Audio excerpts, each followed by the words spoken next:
kalau luar si mogok sekolah demi hutan itu kan pasti membela hutan gitu. Kagak rimba, orang tua pasti support, itu jelas. Tapi ketika muncullah tagline mogok sekolah kan pasti kaget orang tua juga kan. Saya aja kalau jadi orang tua pasti kaget. Dalam arti kata, ya udah yuk kita ulik-ulik lagi apa yang sudah pernah diajarkan oleh leluhur kita.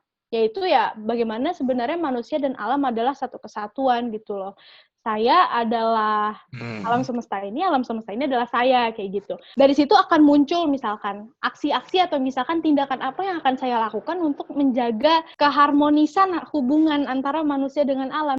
Semuanya juga termasuk generasinya Salsa berhak menikmati rimbunnya hutan, bahwa di hutan tuh sebenarnya kehidupan segala sesuatunya dimulai kan, sebelum adanya kota-kota, dibangunnya megapolitan, dan lain-lain.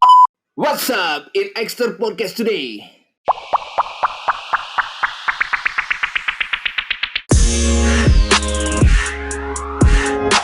Serius amat. Like and follow Axterium ID di Instagram teman-teman. Oke, assalamualaikum warahmatullahi wabarakatuh. Kembali lagi di episode terbaru dari Axterian Podcast. Kabeh dulur, mantap sekali bro. Kali ini Axterian Podcast kedatangan tamu lagi dari Mbak Salsa nih. Tapi saya kali ini bersama Bro Adi. Jadi Bro Adi, Bro Jan seperti biasa akan membahas seputar ini adalah isu yang sudah lama ya Bro Adi ya. Yes. Selalu jadi masalah gitu kan. Betul banget. Tentang sebuah tema mengungkap krisis lingkungan dan hutan di Indonesia, Bro. Konflik agraria nih. Gitu, Bro. Jadi saya bacakan dulu sedikit ya tentang ininya. Bahasan kita, sekitar 70% daratan di Indonesia nih ya, Bro, berupa kawasan hutan negara. Pengelolaan hutan tersebut berada pada pemerintah pusat maupun pemerintah daerah. Pengelolaan hutan memberikan tambahan pendapatan asli daerah atau PAD, membuka lapangan kerja bagi masyarakat, dan menggiatkan sektor ekonomi. Namun pemanfaatan hutan yang berlebihan, Bro, dan juga sista salsa dapat menyebabkan kerusakan hutan. Dampak kerusakan hutan bagi perekonomian hanyalah bagian kecil dari total dampak yang sebenarnya. Dampak ekonomi tidak mencerminkan seluruh dampak yang terjadi. Fungsi hutan sebagai daya dukung lingkungan justru memberi peran lebih besar. Jadi mungkin segitu sedikit penjelasan dari Yudis nih sebelum kita masuk ke tema. Mungkin setelah ini Mbak Salsa boleh memperkenalkan diri dulu nih kepada para pendengar Axterian. Siapa nih sebenarnya Mbak Salsa ini? Waduh. Oke, halo teman-teman semua, aku Salsabila Aironisa, biasa dipanggil Salsa atau Abil sama teman-teman. Aku pelajar 17 tahun dari Jakarta.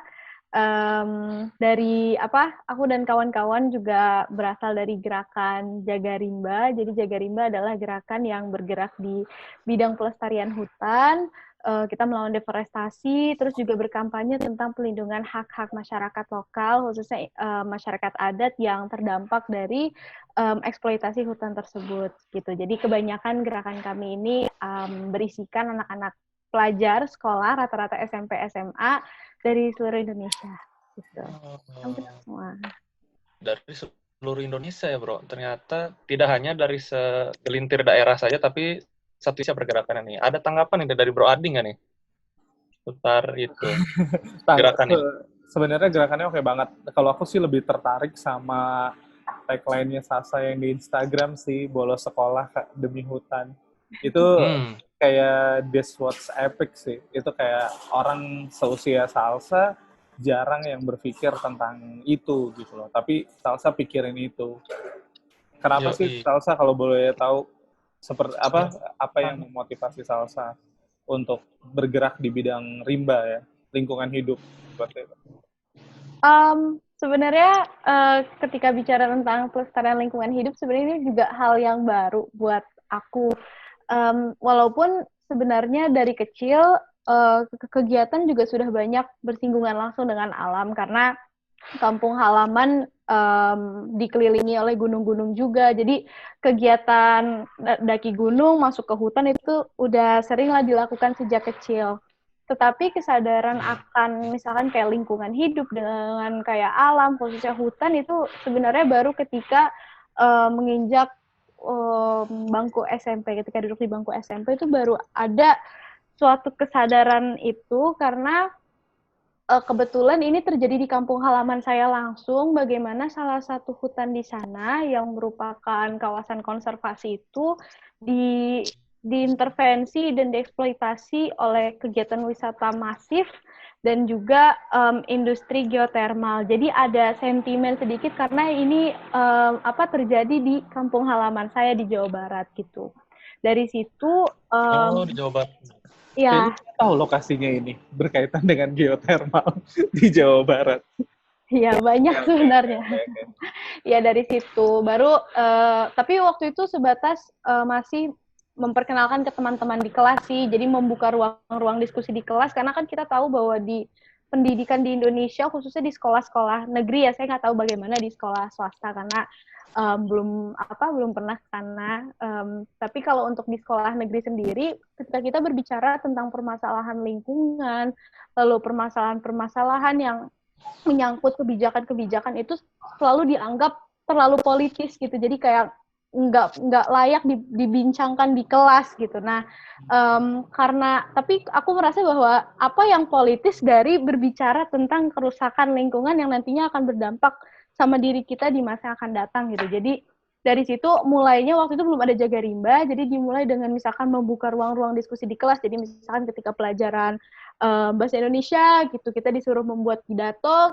Nah, aku bersama teman-teman kita misalkan membuat pidato yang berkaitan dengan lingkungan. Jadi nanti ada ruang diskusi dan lain sebagainya. Nah, itu waktu itu awal mulanya seperti itu. Lalu ketika di SMA bertemu juga dengan kawan-kawan yang akhirnya punya concern yang sama juga dan mereka juga mempunyai keresahan yang sama juga dengan aku tentang kayak bagaimana kita kok dibatasi ya, kita nggak pernah dijelaskan tentang hutan di Kalimantan ditebang ya, atau bahkan hutan di Pulau Jawa sendiri juga sudah mau habis gitu, kita nggak pernah tahu tentang itu karena sekalipun ada mata pelajaran IPA di sekolah kita tidak pernah diajarkan tentang hal itu gitu. Nah dari situ justru yang kaman-kaman aja ya Salsa. Iya. Makanya teman-teman, jadi sebenarnya Jaga Rimba lebih seperti platform sih untuk belajar bersama. Nah, barulah ketika sebenarnya mogok sekolah untuk hutan ini juga tidak hanya sebuah tuntutan untuk pemerintah lebih peduli kepada hutan, tapi juga merupakan sebuah bentuk protes terhadap sistem pendidikan di Indonesia yang sangat membatasi siswanya untuk berbicara. Karena kami dianggap terlalu politis, sistem pendidikan harus netral, padahal tidak ada yang netral dari satu sistem pendidikan kayak gitu. Betul. Seperti itu, jadi awalnya seperti itu baru awal tahun ini sebenarnya mogok sekolah untuk hutan. Tapi kalau Jaga Rimba sendiri, udah dari Maret tahun lalu. Berarti 2019 kurang lebih udah mulai ya? Iya, udah mulai waktu itu resminya gitu. Membernya udah berapa sih? Maksudnya kayak teman-temannya Salsa yang totally peduli dengan kayak punya visi dan misi yang sama kayak Salsa tuh berapa orang? Berapa banyak maaf? Kalau karena kami gerakan kan jadi kayak siapapun yang sebenarnya sevisi semisi dan kami kan juga termasuk bagian dari Jaga Rimba. Tapi untuk yang sering ikut meeting dan segala macam, terus kami juga ada semacam grup WhatsApp. Sekarang di situ udah ada kayak 60-an orang. Wow. Dan rata-rata pelajar SMP, SMA, sama ada yang kuliah lah sedikit-sedikit, terus ada juga kawan-kawan yang udah kerja, tapi kami kan di sana juga sharing-sharing info, jadi mungkin mau lihat-lihat berita dan lain sebagainya kayak gitu. Oke. Dan Yudi lagi Instagramnya juga dari Jaga nih follow udah 3.000 bro, 3.800. Mantap. Nah, berarti ini pergerakannya sudah cukup dikenal orang lah ya dari Jaga Rimba ini. Sudah mulai, mungkin ini kedepannya bisa lebih besar lagi dan mungkin pemerintah bisa melihat ya bro dari Jaga Rimba ini. Benar. Pastinya karena semuanya juga termasuk generasinya Salsa berhak menikmati rimbunnya hutan, bahwa di hutan tuh sebenarnya kehidupan segala sesuatunya dimulai kan sebelum adanya kota-kota dibangunnya megapolitan dan lain-lain seperti itu. Sebenarnya kami juga itu Mas pernah audiensi juga sama Pak Wamen LHK waktu itu. Oh, oke. Karena kami kan mogok sekolah untuk hutan itu kan kayak nggak enak dilihat sama orang gitu kalau kata satpam di kementerian, katanya nggak enak sama orang, nggak, ya udah ketemu aja bikin audiensi gitu kan. Oh akhirnya ternyata surat permohonan kami diterima, akhirnya ketemulah waktu itu kawan-kawan dengan Pak Wamen, Dirjen Konservasi, sama bagian humasnya satu orang. Kami sempat menjabarkan sih mengapa kami mogok sekolah, tuntutan kami apa saja, menyarankan misalkan perubahan apa, kebijakan apa, saran apa, tapi ya begitu responnya, seperti kalau kata teman-teman ya datang ke sana cuma dapat pujian kayak oh inspiratif banget ya dan lain sebagainya, walaupun sebenarnya itu bukan yang ingin kami dengar gitu loh. Tujuannya bukan itu sebenarnya. Jadi nggak dapat apa-apa sebenarnya kemarin. Kayak gitu. Tapi menurut Mbak Salsa nih, fungsi dan peran hutan itu menurut Mbak Salsa gimana nih? Sampai apa namanya? Rela kan, sampai rela mogok demi hutan, tidak sekolah demi hutan. Yang Mbak Salsa apa? Mengorbankan Dalam nih gitu. Kenapa gitu. saya harus sampai gini? Yoi. Fungsi dan perannya ya. Fungsi peran hutan sebenarnya kalau mau lihat yang detail terus habis itu spesifik gitu kan, bisa langsung Google karena banyak research. Cuma aku bisa menjabarkan bahwa secara simpel fungsi dan peran hutan ya dia menyerap misalkan gas-gas rumah kaca yang ada di atmosfer, khususnya karbon dioksida gitu kan. Dan kita semua tahu bahwa kita sekarang itu sudah mengalami krisis iklim karena misalkan sekarang musim hujan tuh telat gitu loh datangnya, terus yang seharusnya musim hujan masih panas gitu, itu kan sesuatu yang nantinya walaupun kita di kota kita menganggap hal tersebut kecil, tapi untuk para petani yang menjaga kesediaan pangan itu sangat berdampak, yang nantinya akan berdampak juga ke kita yang ada di kota kayak gitu. Benar. Terus dia juga menghasilkan oksigen, walaupun nggak necessarily semua oksigen dihasilkan di sini, karena kan banyak juga ya, tidak hanya dari hutan, ada dari tanaman-tanaman yang di laut juga dia menghasilkan oksigen. Tapi hutan juga mereka berperan penting kan, istilahnya kalau kata orang sebagai paru-paru dunia gitu ya kan. Tapi mungkin selain daripada itu, yang benar-benar sudah kita rasakan dampaknya adalah bagaimana banjir yang terjadi di awal tahun ini. Awal tahun ini Jakarta mengalami banjir besar-besaran kan. Parah, bro. Iya, kita itu selalu cuma tahu bahwa oh iya hutan itu penting untuk menjadi daerah resapan air gitu. Tapi kemarin di awal bulan Januari kita benar-benar bisa melihat langsung dampaknya apa yang terjadi ketika hutan itu misalkan sudah habis. Kan aku nggak tahu sih apakah ini banyak diketahui orang, tapi kawasan hutan di Taman Nasional Gunung Halimun Salak yang salah satunya menjadi faktor kontributor banjir besar kemarin itu sudah dieksploitasi masif untuk tambang emas gitu. Tapi memang tidak pernah dibicarakan oleh media-media besar kayak langsung surut gitu. Tapi ya itu salah satunya bukti empiris yang bisa kita lihat ketika hutan itu habis gitu. Makanya kenapa rela mogok sekolah untuk hutan? Karena di awal tahun kemarin, ketika banjir, jalanan itu tertutup semua. Kami tidak bisa pergi ke sekolah. Banyak dari kami tidak bisa pergi ke sekolah. Banyak orang yang tidak bisa pergi ke kantor. Jadi maksudnya adalah ketika misalkan hutan sebenarnya tidak hanya hutan ya, tapi alam ya, seluruh alam gitu. Tapi karena Indonesia mempunyai luasan hutan yang sangat besar gitu, maka ketika hutan tersebut hilang, ya masa depan kita juga tidak akan ada lagi gitu. Masa depan kita juga akan hilang seperti itu. Setuju. Mau ngapain lagi?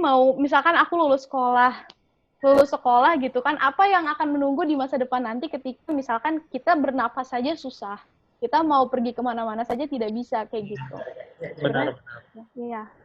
Bahkan sampai kalau boleh kasih info sedikit, Salsa dan teman-teman semua, saya pernah ke satu museum yang ada di negara tetangga, nggak jauh dari Indonesia, di Singapura ya. Bahkan diprediksi ya sampai dengan 2024, nanti generasi-generasi yang baru lahir nih di tahun-tahun sekarang itu akan menikmati pohon itu hanya dalam video aja. Jadi makanya diciptain Nah, museum yang seperti berasa ada di alamnya, ada angin, ada apa, kayak gitu. Jadi Singapura itu udah mempersiapkan itu karena dia tahu hutannya dia sangat sangat banget kecil gitu loh. kecil sekali bro kalau Singapura bro. Dan itu sih sedih banget sih. Jadi kayak ada gambaran anak kecil nanya hutan itu seperti apa, kupu-kupu lahir itu seperti apa. Jadi cuma dicari di ibaratnya dicari di konten video aja bahwa segi seperti ini prosesnya tanpa kita pernah bisa melihat langsung. Itu sih yang membuat saya berpikir bahwa ya nggak boleh semena-mena juga sih malam kayak gitu. Iya, Yoi. betul.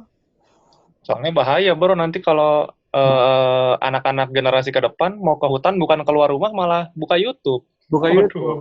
Jadi menikmati pakai VR ya bro ya. Yoi bro, kan aduh makanya harus dijaga bro. Hutan ini apa ya? Itu lebih Paru-paru dunia kan bro, sebutannya juga fungsinya tuh 1001 manfaat bro dari hutan ini. Tapi melanjut tadi kan dari dampak-dampak negatifnya tadi udah dikeluarkan dikit lah ya dari Mbak Salsa ini. Nah, seberapa parah sih sebenarnya yang Mbak Salsa tahu penurunan dari fungsi hutan gitu sekarang? Selain yang tadi kan udah dijelasin sedikit mungkin ya. Ada lagi nggak selain itu? Seberapa parah? Kita kan sebenarnya dari tadi yang sudah aku sebutkan kan banjir itu kan sudah terjadi ya. Terus sebenarnya kita merasakan temperatur misalkan sehari-hari gitu kan kita sering banget ngomong kok hari ini panas banget ya, nggak kayak dulu. Nah, dengan berkata seperti itu juga salah satu bukti nyata bagaimana kawasan hutan yang berfungsi sebagai penyerap karbon dioksida itu sudah tidak lagi berfungsi dengan baik sehingga lapisan ozon yang ada di atas sana itu kan berkurang dan cahaya matahari dan yang bisa langsung masuk ke bumi gitu tanpa difilter oleh lapisan-lapisan atmosfer tersebut kayak gitu. Dan yang pada akhirnya ya berdampak pada naiknya temperatur global gitu, suhu global bumi. Itu kan juga salah satu dampak yang global banget. Kalau kita mau lihat misalkan, dampaknya terhadap manusianya langsung, udah banyak sekali orang yang terusir, yang kita bahkan bisa bilang ada yang namanya climate refugees yang merupakan mereka harus pergi dari rumahnya karena rumah mereka sudah tenggelam dengan naiknya intensitas air laut. Terus di Indonesia sendiri permasalahan hutan, konflik agraria ini menyebabkan banyak misalkan komunitas lokal kehilangan rumahnya, terserabut hak-haknya seperti masyarakat adat, petani, banyak sekarang orang yang menjadi petani garam karena tidak memiliki sawah mereka sendiri misalkan. Terus habis itu dengan adanya segala macam perhutani, terus habis itu ya masyarakat adat sendiri itu dia mengalami banyak sekali kan kekerasan, terus habis itu didiskriminasi, diopresi secara sistemik, padahal mereka yang sebenarnya menjaga wilayah hutan kita supaya tetap lestari gitu. Itu permasalahan hutan sih, nggak hanya lingkungan menurutku, karena dia juga berdampak dengan hak asasi tiap individu atau komunitas gitu. Kita bisa melihat bagaimana di Kalimantan lubang tambang, hutan yang dulunya asri berubah jadi tambang, terus ditinggal jadi lubang tambang, anak-anak kecil berenang meninggal. Udah ada puluhan anak yang meninggal, terus habis itu nyawa mereka seakan nggak berarti, seakan nggak berharga, karena di tanah kita itu nyawa itu harganya lebih murah daripada tambang, daripada kelapa sawit kayak gitu. Itu sebenarnya dampak-dampaknya kalau dijabarkan satu persatu nggak akan selesai nanti. Ya, Salsa, keren banget statementnya. Jujur aku sampai merinding. Kelihatan nggak merinding ya? Sampai maksudnya kayak merinding juga. Bener apa yang kamu ungkapin tuh kayak maksudnya bener banget gitu, kayak ya udah lu mati ya udah selesai gitu. Sementara kayak ya bingung juga sih kayak tujuan negara ini didirikan jadi gimana gitu baliknya. Ya. Gitu.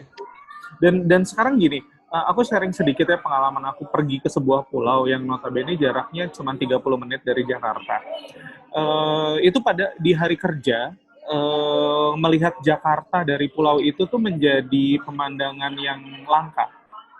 Padahal jaraknya cuma 30 menit, which is kayak nggak nyampe 30 kilo kayaknya. Itu kita cuma mau ngelihat kota Jakarta aja dari sisi pulau, itu nggak kelihatan. Tapi akan kelihatan pada saat pagi hari, dan itu juga cuma mulai dari jam 4 pagi, jam 6 pagi itu udah nggak kelihatan lagi Jakartanya. Segitu parahnya. Ya, polusi udaranya. Jadi juga ada pengalaman bro kayak gitu kemarin bro. Kan biasanya jadi sudah sering juga lah ke Jakarta ya, bolak-balik gitu, nginep di hotel, di lantai. Apa? Nggak pernah hangout bareng ya kalau ke Jakarta? Pasti dulu kan belum masuk Akster. Oke. Terus kemarin pas lockdown tuh, pas ada kesempatan dibuka kan Yudis, ada keperluan ke Jakarta tuh. Itu kerasa banget bro bedanya bro dari penglihatan gitu kan. Anjir, tumben banget Jakarta awannya kelihatan gitu.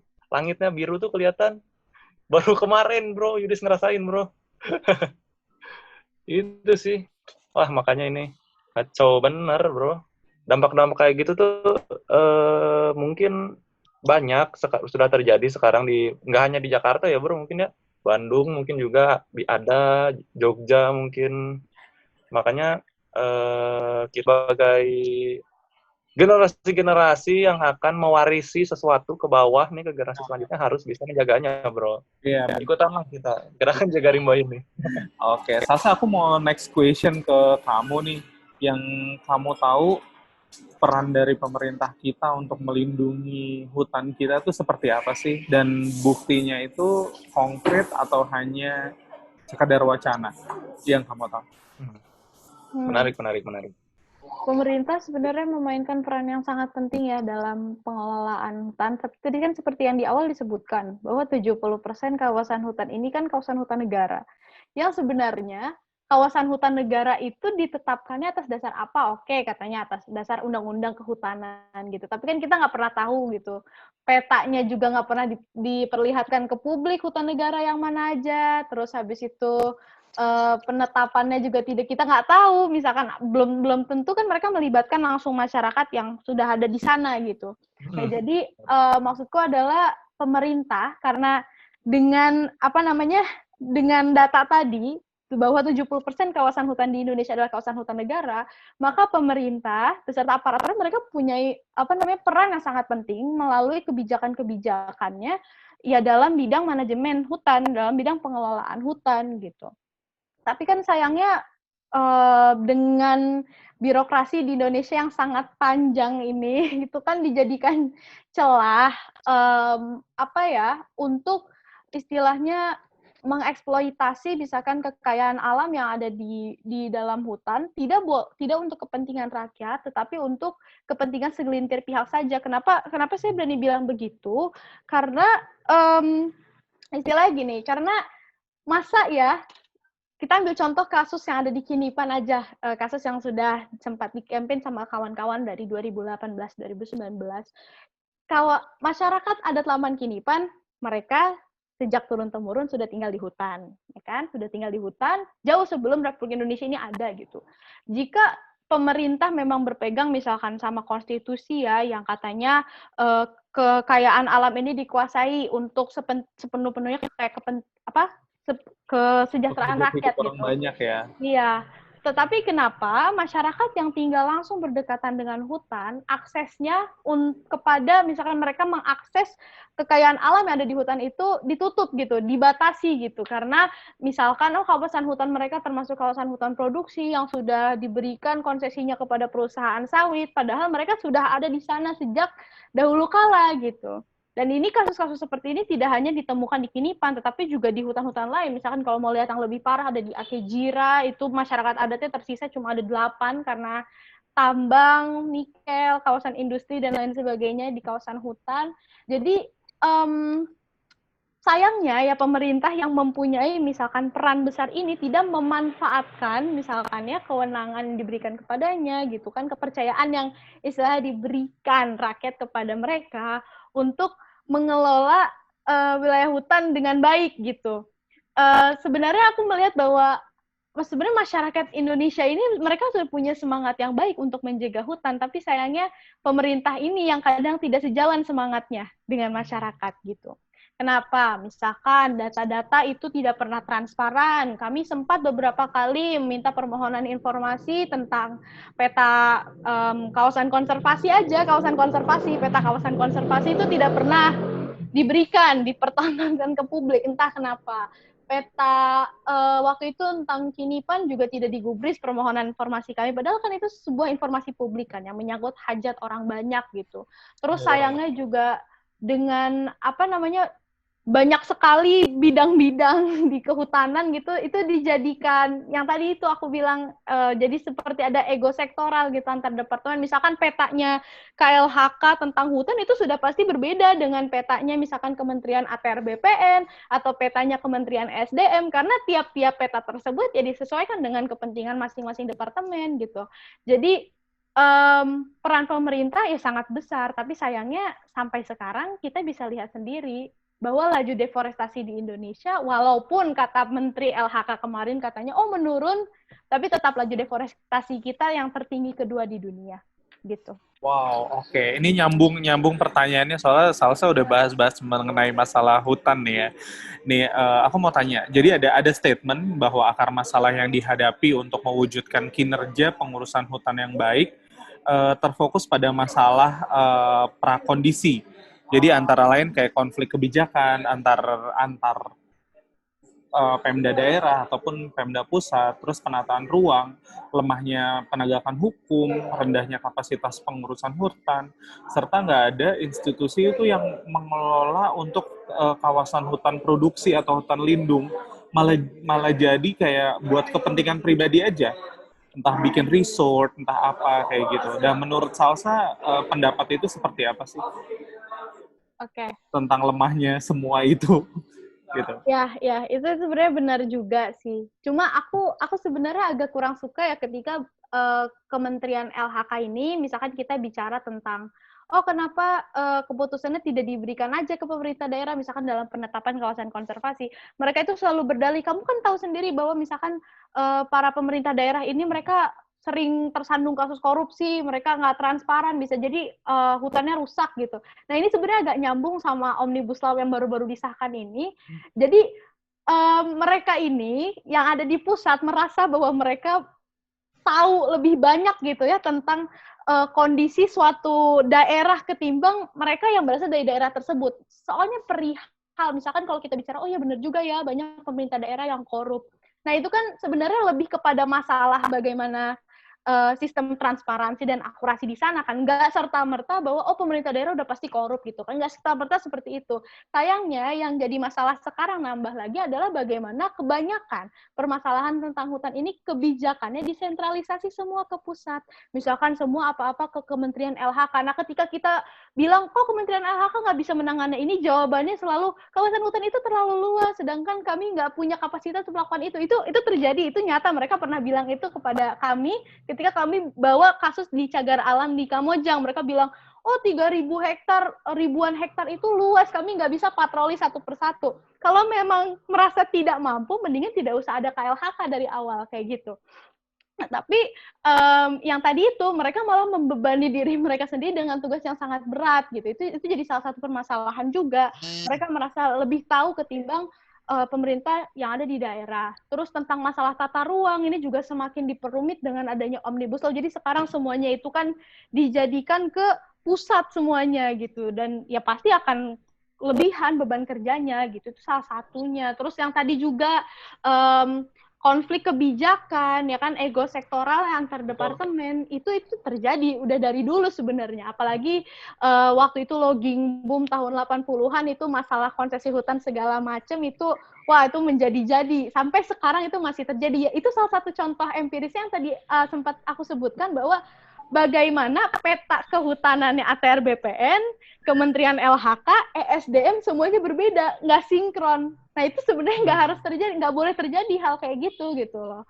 Nah, kenapa kok peta kehutanan malah disesuaikannya sama kepentingan tiap departemen? Masa peta hutan disesuaikan? Oh ini peta hutannya berdasarkan sebaran lokasi tambang gitu. kan tidak seharusnya seperti itu, seharusnya semuanya disinkronisasi menjadi satu. Makanya ini kan yang membuat rumit. Oh, kok si departemen ini mengeluarkan izin ke sini? Apakah udah koordinasi dengan ini? Apakah udah koordinasi? Jadi semuanya jadi rumit gitu. Bahkan rakyat sendiri bingung makanya. Ketika banyak, apakah ketika kami misalkan ya orang-orang kemarin pelajar pada demonstrasi gitu kan, bang kalian demonstrasi udah baca Omnibus Law gitu kan, Omnibus Law udah baca semuanya. Boro-boro kami yang pelajar bisa baca, teman-teman yang advokat, ahli hukum yang sudah bertahun-tahun ada di bidang hukum lingkungan, mereka sendiri aja kesulitan untuk membacanya karena peraturan perundang-undangan ini juga rumit, terus seperti banyak sekali konflik kepentingan yang kayak gitu. Jadi rakyat yang kebingungan gitu, karena ya tadi itu yang tadi kakak bilang itu tentang yang ego sektoral antar departemen itu masih kental sekali di Indonesia ya. Berarti masih sampai sekarang masih terjadi ya? Masih terjadi, apalagi nanti ketika Omnibus Law kan sekarang udah ditanda tangan ya, jadi sudah pasti itu akan lebih banyak terjadi di masa mendatang gitu. Iya, betul. Oke, nyambung sekali lagi nih dengan kaitannya yang Salsa ketahui tentang deforestasi yang direncanakan itu seperti apa sih, Salsa, program tersebut? Saya jadi penasaran gitu. Maksudnya program itu udah jalan atau seperti apa sih? Kalau aku sendiri sebenarnya jujur aku deforestasi yang direncanakan aku pun baru dengar gitu kan. Tetapi kemarin sempat searching gitu kan ketika dikasih list pertanyaan deforestasi yang direncanakan. Oh ternyata ada berapa tuh artikel-artikel dari PPID KLHK juga yang bilang deforestasi direncanakan. Ternyata itu konversi hutan dari HPK ke area penggunaan lain yang di luar hutan, misalkan untuk pertanian, untuk perkebunan gitu kan. Terus aku jadi mikir bahwa apa iya ada bedanya yang direncanakan dengan yang tidak direncanakan? Itu dia. Maksud aku juga seperti itu. Jadi kayak sebenarnya hanya mengganti istilah menjadi istilah yang kita tidak baku, kan itu istilah baru ibaratnya kan. Kayak agak lucu sih. Jadi kayak ini mau di prank atau gimana gitu jadi. Iya, karena bahkan deforestasi yang seharusnya kayak misalkan katanya kan direncanakan, terus berarti istilahnya mendapatkan izin lah, mereka udah dapat izin misalkan dari KLHK untuk mengkonversi hutan gitu kan. Tapi kita kan tahu sendiri bagaimana misalkan perusahaan-perusahaan itu mengurus izinnya kan. Apakah memang mereka mengurus izin tuh rapi gitu. Padahal banyak kasus-kasus mereka udah dapat izin tapi HGU aja belum diurus. Terus misalkan sertifikat menebang hutan aja belum dapat kayak gitu. Tapi udah dapat izin. Nah, itu kan banyak terjadi. Jadi kayak menurutku antara deforestasi direncanakan sama deforestasi tidak direncanakan itu mah cuma permainan kata-kata aja sebenarnya. Jujur. Hanya istilahnya yang lebih lembut ya. Iya. Emang soal gitu kan pemerintah, bro. Ketika mengeluarkan satu ini kayak gini-gini diterang, terus mengeluarkan yang baru, hal isinya sama, cuman beda nama pemerintah. Sering terjadi dan sudah sering terkecoh kita sebagai warganya, bro. Betul. Salsa satu lagi pertanyaan terakhir dari aku ya. Maksudnya dari sisi aku, nanti ada dari Yudis. Aku penasaran nih, Salsa dengan teman-teman di grup WhatsApp itu kan udah melakukan campaign secara digital ya. Ada hal konkret apa sih yang udah dihasilkan dari komunitasnya Salsa ini atau dari teman-teman yang ada di Jagarimba ini?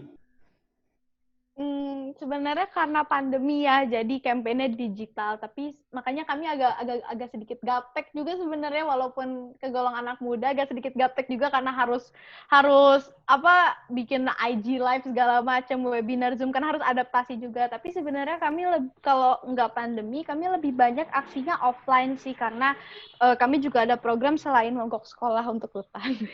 Kami juga kayak sosialisasi juga ke teman-teman seperti teman-teman Sispala, Mapala, atau teman-teman di SMA tentang misalkan kawasan konservasi, terus kayak tentang navigasi darat, kayak gimana caranya mereka tahu bahwa kawasan konservasi ini boleh dimasuki atau tidak, karena pada akhirnya kami merasa bahwa mereka yang nanti akan jadi agen-agen penerus ya gitu. Makanya kami tuh lebih suka misalkan menyebut diri sebagai penyebar quote and quote virus gitu. Jadi ketimbang misalkan ditunjuk, misalkan aktivis lingkungan dan lain sebagainya. Tapi lebih seperti pembawa virus. Jadi biar teman-teman nanti mereka menyuarakan itu ke teman-teman yang lain.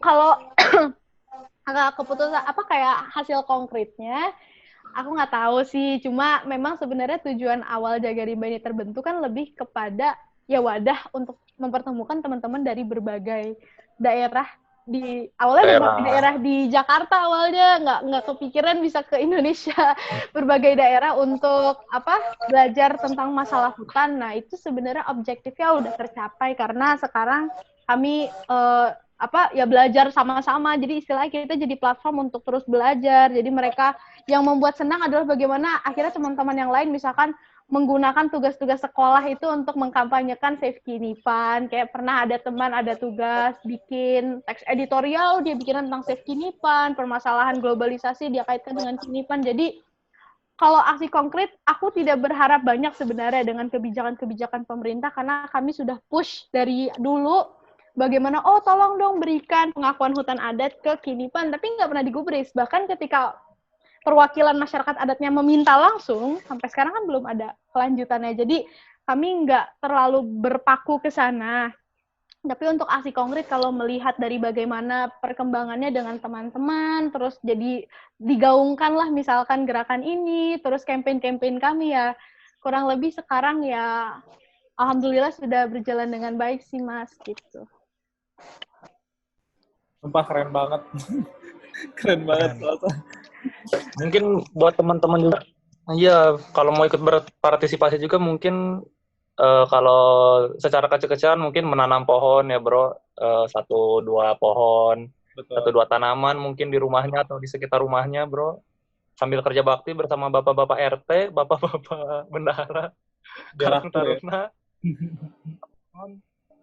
Kalau 1 orang nanam pohon, 1 tuh, kalau 1000 kan jadi 1000 bro, dan akan berdampak positif bro. Dan tapi Yudis, saya ada pertanyaan, sedikit pertanyaan nih, balik lagi ke tadi yang mogok sekolah demi hutan tadi kan. Tadi kan kata Salsa ya membernya rata-rata anak SMP, SMA gitu kan. Itu ketika orang tua kalian mendengar mogok sekolah demi hutan tuh gimana tuh? Yang saya jujur ya, kalau sebagai orang tua pasti kaget. Sampai sekolahin malah mogok-mogok. Ya pasti kaget lah, karena kan kalau aksi kami juga nggak semua anak bisa ikut, karena ya tadi itu masalahnya ya di orang tua juga. Pasti konotasinya negatif ketika dengar kata-kata seperti mogok sekolah. Cuma memang kembali lagi ke kemampuan bagaimana teman-teman menjelaskan ke orang tuanya sih. Aku pun nggak bisa memaksakan bahwa enggak ini hal yang bagus dan lain sebagainya, karena kan kita semua berasal dari lingkungan yang berbeda-beda. Jadi ya ada beberapa teman-teman yang bisa menjelaskan dengan baik gitu kan ke orang tuanya, enggak mah misalkan mogok sekolah untuk hutan ini seperti ini, kenapa aku kayak ini. Jadi orang tuanya juga bisa memberikan kepercayaan gitu bahwa anaknya ini misalkan tahu betul-betul apa yang dia lakukan kayak gitu, betapa pentingnya. Jadi memang sebenarnya kalau respon rata-rata negatif, bahkan orang tua saya juga begitu awalnya gitu kan, pasti gitu. Tapi kembali lagi ke kemampuan, kemampuan teman-teman menjelaskan ke orang tuanya masing-masing sih, seperti itu, kayak gitu. Yoi. Karena kan kalau luar si mogok sekolah demi hutan itu kan pasti membela hutan gitu. Jaga Rimba orang tua pasti support, itu jelas. Tapi ketika muncullah tagline mogok sekolah kan pasti kaget orang tua juga kan. Saya aja kalau jadi orang tua pasti kaget. Saya udah sekolahin kamu capek-capek. Mogok lagi. Udah tahu, aksinya nanti aja. Iya. Aksinya ada aja waktu CFD hari Minggu kan. Orang rame tuh, kamu silakan aksi. atau emang udah ada kayak gitu-gitu tuh? Kalau aksi kayak gitu biasanya kami gabung sama ini sih, Jeda Untuk Iklim, teman-teman Jeda Untuk Iklim, kadang tiap berapa bulan sekali gitu.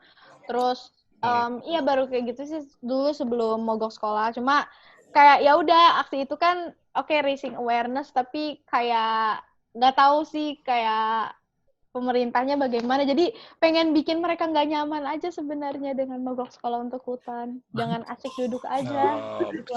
Ibaratnya mah kalau secara baik nggak diizin, ini kita cara brutal lah pokoknya biar didengar gitu. Oh ya, Salsa, satu lagi. Aku penasaran. Maksud tagline-nya, masuk. Aku penasaran banget nih, kan kita semua tahu Greenpeace adalah organisasi terbesar ya, yang berkaitan dengan lingkungan hidup, iklim, dan lain-lainnya. Notabene hampir mirip sama Salsa. Pernah nggak sih collaborate atau berhubungan dengan orang-orang Greenpeace itu, Salsa? Pernah, sering bahkan.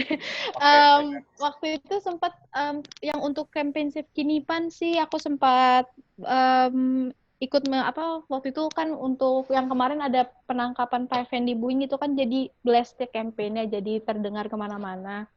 Jadi waktu itu teman di Greenpeace ada yang sempat minta bantu, tolong buatkan video tentang yang menjelaskan tentang konflik hutan di sana. Terus kebetulan teman ditaruh di videonya Greenpeace yang tentang Kinipan itu. Terus aku juga sering banyak belajar sih dari kawan-kawan di Greenpeace, khususnya teman-teman forest campaigner, misalkan kebijakan hutan, terus habis itu segala macamnya belajar dari kawan-kawan di sana, masih banyak belajar gitu. Oke. Keren. Oke. Tapi ini Jaga di dengan komunitas-komunitas yang lain pun ada kerjasamanya ya. Iya, pasti. Nggak hanya bergerak sendiri. Iya. Karena benar sih. Iya. Itu tadi pertanyaan tuh dikit tuh apa dari Mas Ojan nih. Salsa, kira-kira cita-cita ke depannya apa sih, Salsa? Kalau boleh tahu, kan Salsa masih cita-cita apa nih, Mas? Kayak pekerjaan atau apa ya, gitu? Pastinya cita-cita itu akan berkaitan dengan pekerjaan dan karir kita di masa depan, akan berpengaruh terhadap kehidupan kita. Sementara kalau aku lihat di sini kan Salsa yang sedang berproses untuk mencintai lingkungan dan peduli sama lingkungan. Apakah nanti begitu udah bekerja, enak, terus lupa sama cita-citanya dulu, atau gimana? Kalau udah besar, aku nggak mau kerja sama orang.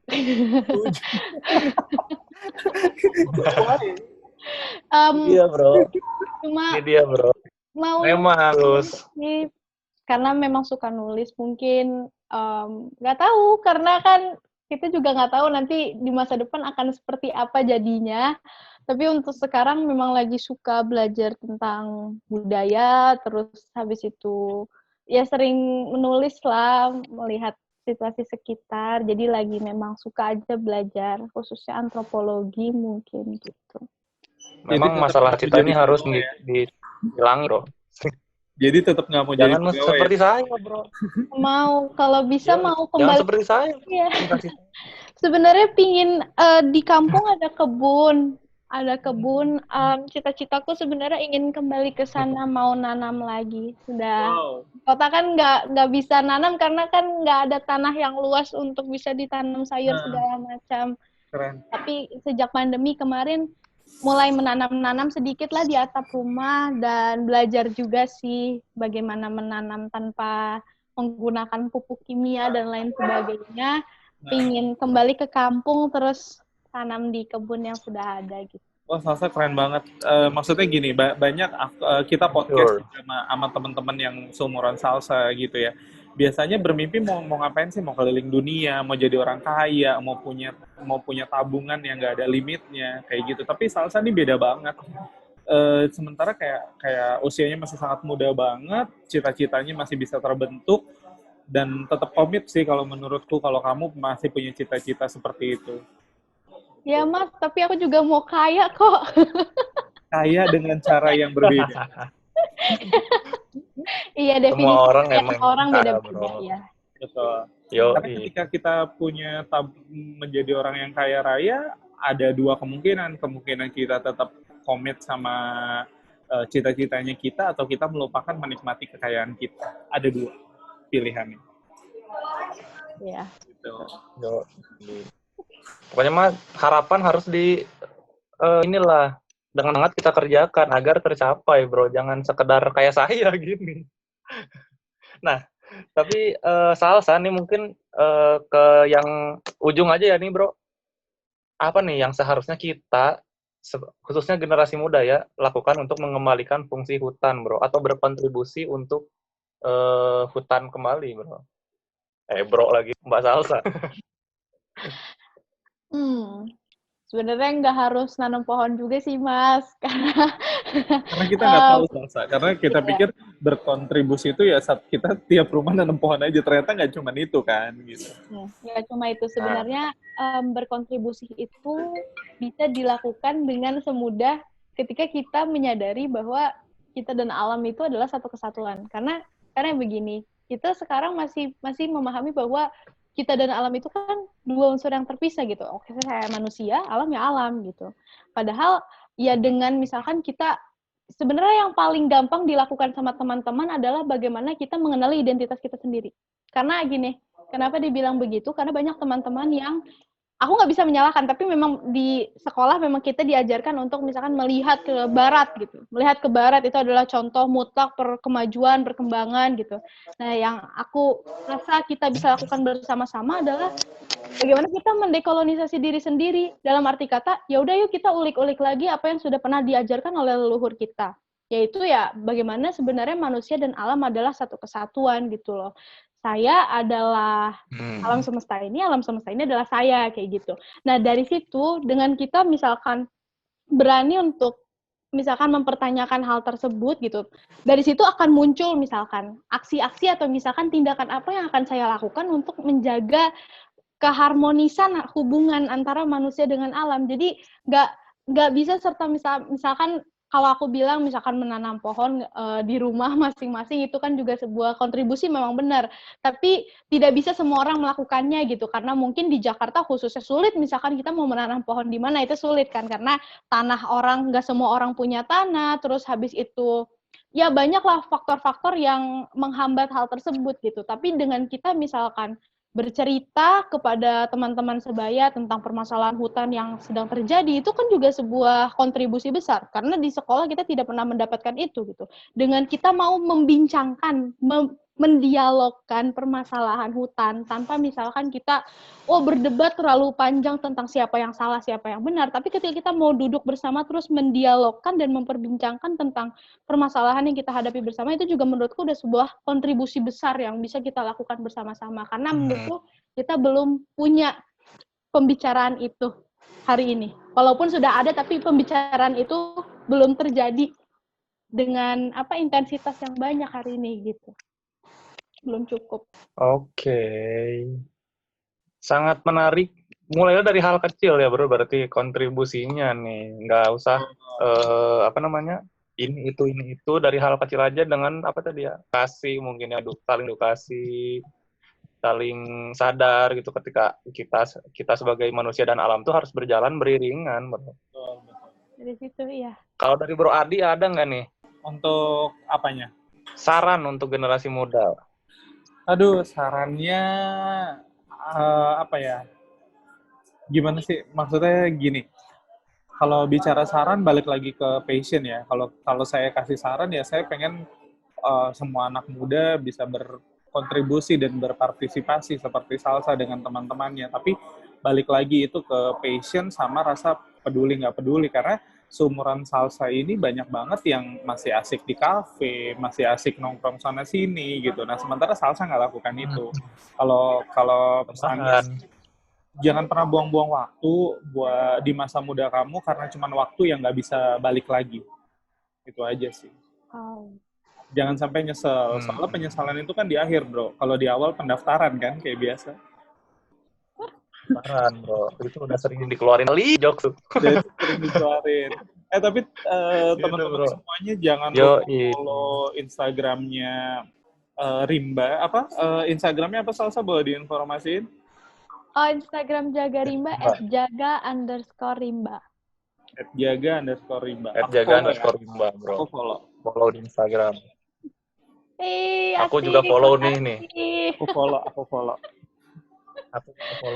Terus aku juga follow Instagramnya Salsa. Kenapa kita tapi karena di private jadi aku follow. Ini aku udah follow. Teman-teman jangan lupa follow Instagram. Artikelnya keren-keren. Jaga Rimba di Instagram, jaga_rimba ya bro. Di Instagram nih. Yang mau tahu info-info tentang gerakan-gerakan jaga hutan atau save yang lain gitu kan, seperti Save Kinipan atau semacamnya gitu kan, bisa lihat di Instagram jaga rimba, jaga_rimba. Yap. Nah gitu. Mungkin si penutup kedepannya nih, jaga rimba lagi ada apa nih? Untuk kita dari jaga rimbanya sendiri. Kita saat ini masih campaign Save Kinipan. Apakah Omnibus Law? Oh iya. Tanggal 28 November akan ada acara namanya Asia Climate Rally. Jadi ini sebuah protes Asia Climate Rally. Jadi protes anak muda untuk iklim yang dilakukan di berbagai negara di Asia. Jadi nggak cuma di Indonesia, tapi negara-negara lain di Asia juga serentak. Itu tanggal 28 November.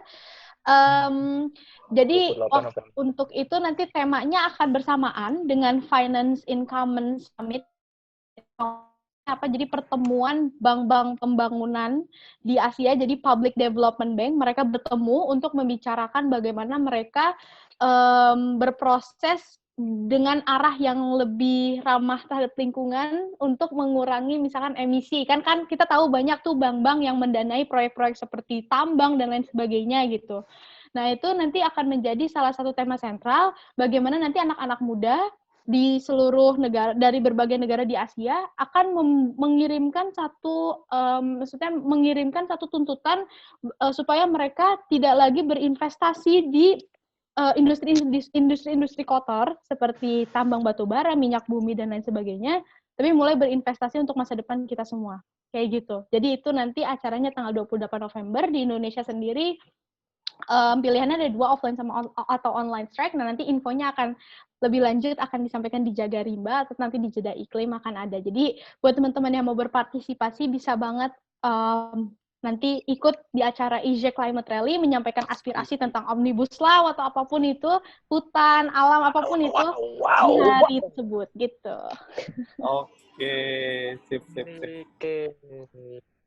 Kalau begitu buat teman-teman, seperti kata Salsa tadi, 28 November, bisa info-infonya bisa dicek di Instagramnya jaga_rimba. Oke, terima kasih nih Salsa atas waktunya. Ya, jangan lupa juga buat teman-teman Aksterian.